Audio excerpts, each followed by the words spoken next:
Hello friends, in today's video we're going to be polishing these frosted headlights on Volvo XC90.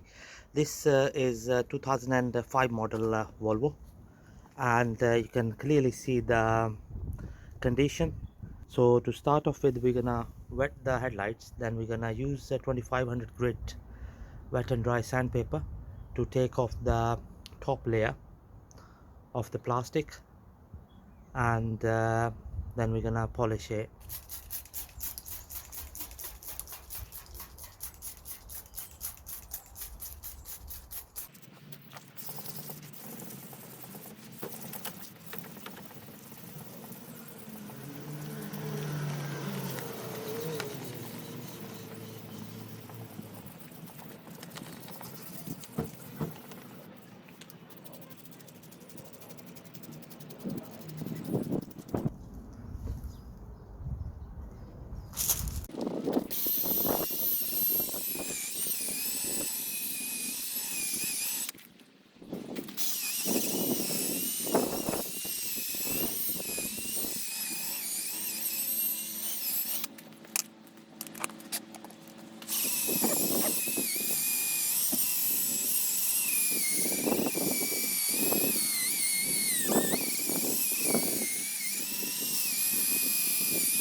Right, here we go friends, job done.